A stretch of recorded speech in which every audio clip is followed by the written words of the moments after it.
So when it comes to spring, what are some of the first adjectives that come to you all's mind? Huh? New life. New life? That's fine. Cleaning, spring cleaning. Spring cleaning, okay. Waking up.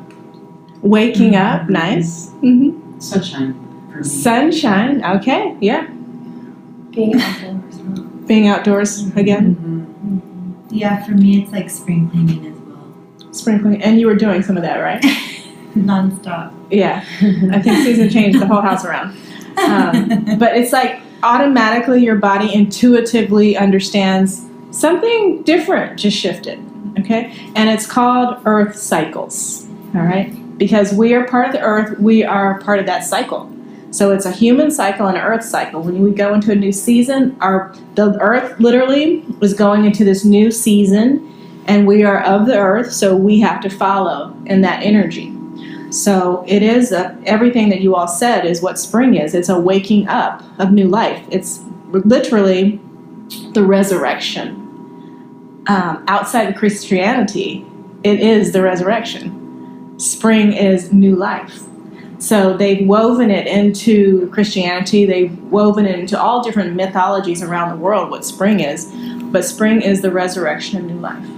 And so I remember when I was little, we would, celebrating Christmas and celebrating all these different things. And I remember thinking, why aren't we celebrating the changing of seasons? For me, that made the most sense. The celebration of the earth and all its different cycles. So later on, when I started really working with the indigenous cultures, this is what they do. This is indigenous ways. This is the ways of the ancients here, the ancestors of the planet. They celebrated the cycles of life. And spring is one of the cycles of life. For instance, in the Giza, one of the pyramids in Egypt, the Sphinx is right in alignment with the sun for the equinox of spring. Okay, so many places all around the world, Cambodia, Angkor Wat, and there's places in Mexico. All these places are like in alignment with the spring equinox when the sun comes through.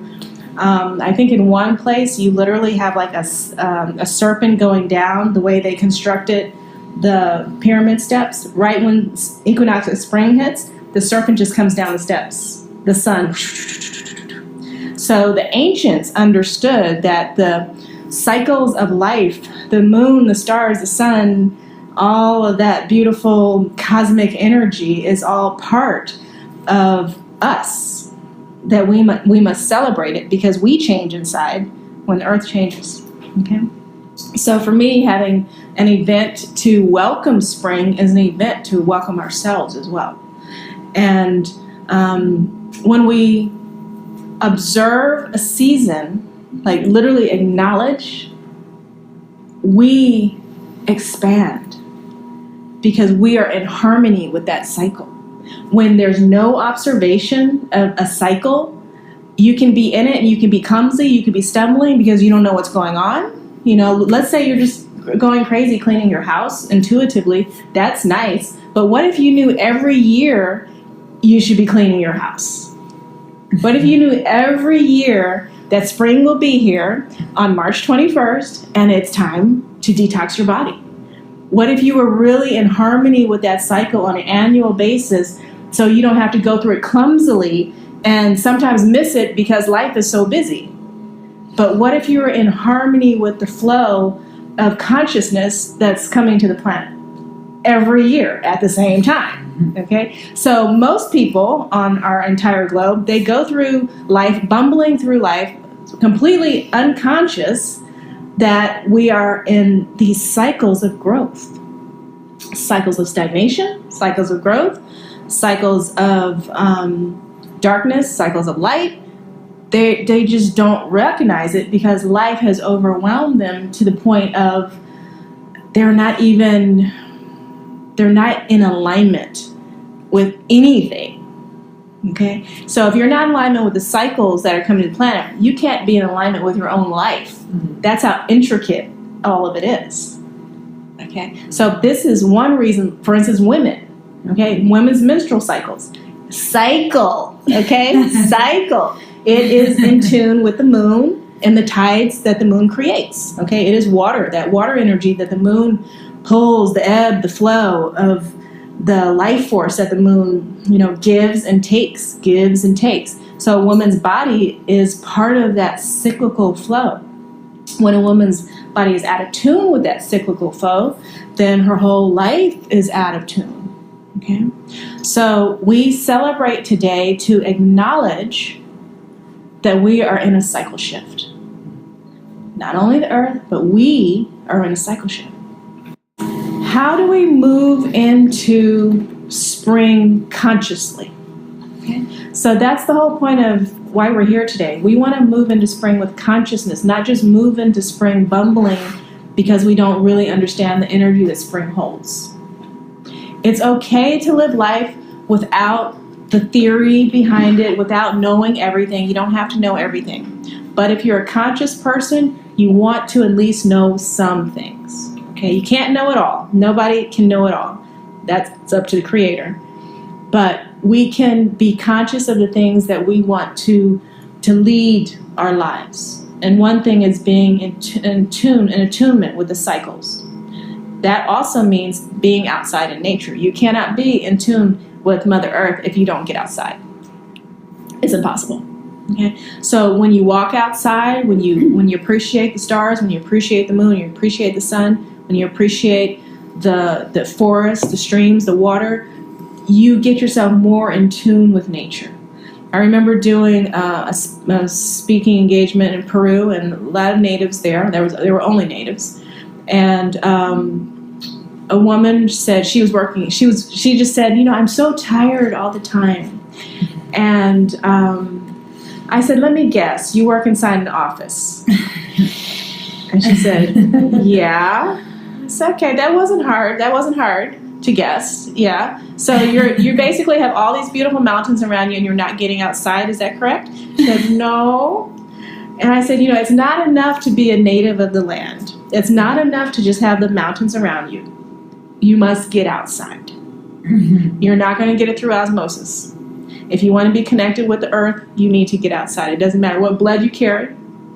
Okay? She has some of the most oldest blood on the planet. It doesn't matter. She has to get outside because she's actually totally out of harmony with her life force. Okay? Mother Earth is all of our life force. That's why we call her the mother. She's a nurturer. So today is about how do we consciously move into spring?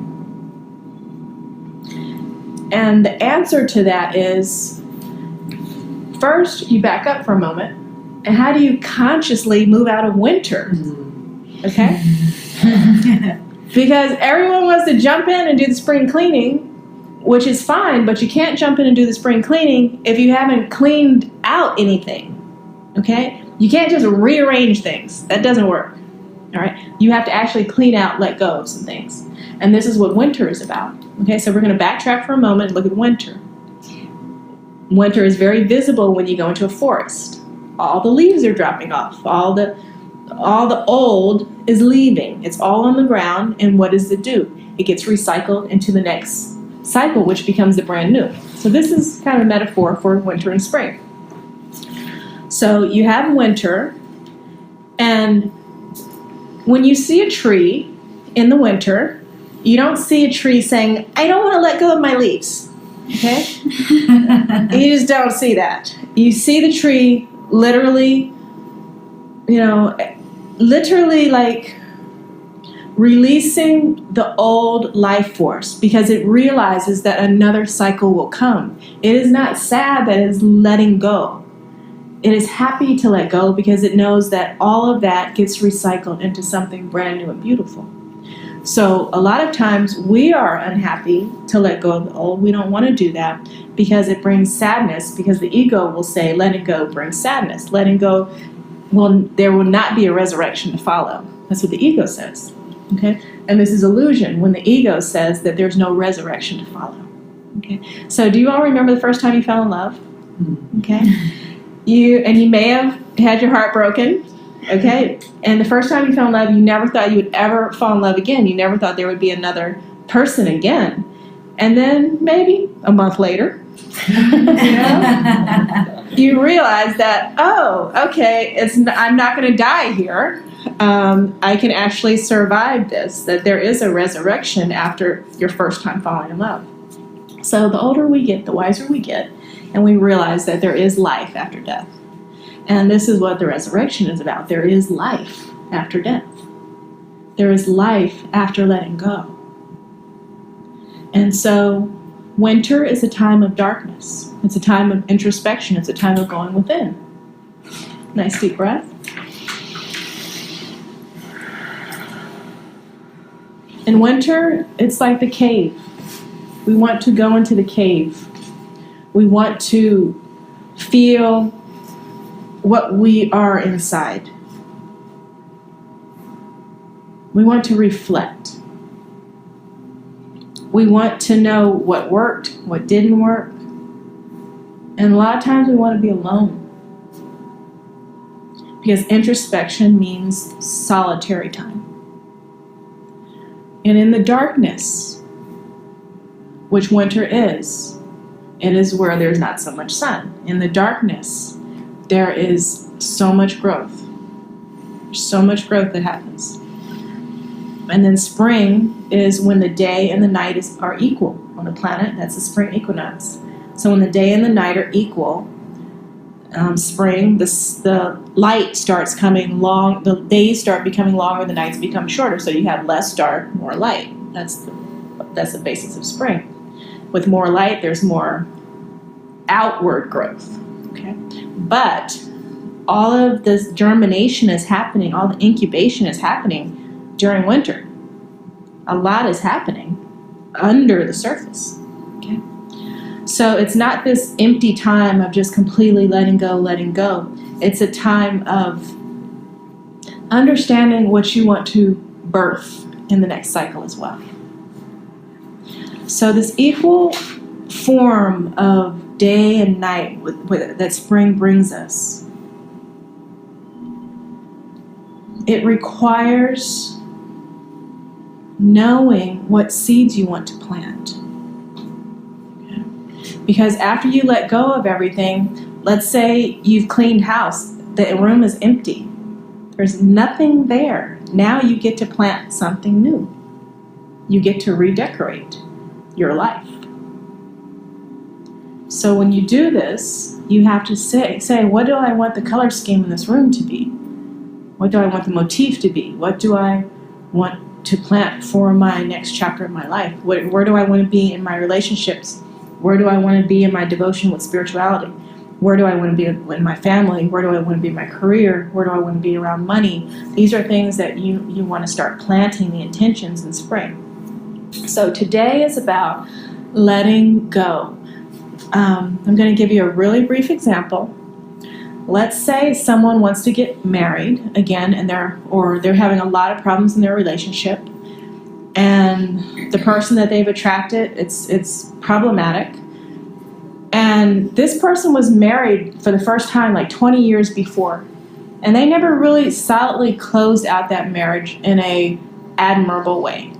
So now she's coming into wanting to be married again, but yet the past is still lingering because it wasn't closed out in an honorable way for both of them. So people don't connect the dots generally to past and present issues. Okay, so she goes in, she recognizes, wow, my first marriage did not go well, and I kind of just left him, and I didn't even say goodbyes. I just hated being married. I hated him, hated the whole situation, and now I'm trying to have this new marriage, but I never really closed that chapter because my heart was so full of hate. So do you see how the past just follows us around until it's fully let go of, and let go of with grace? Okay? The things that we don't let go of with grace haunt us. So today we are going to be working on things that we need to let go of that are kind of following us around so we can let them go in grace and basically have that winter finished. Okay? And then the next Friday we'll go into planting the seeds of our intention for what we want to create for this year. So for many ancient cultures, spring is actually like January 1st. It's the new year that they used to celebrate. And we are very out of sync in this modern society with our calendar. But when in Rome, do as the Romans a little bit, but also be cognizant of the true reality.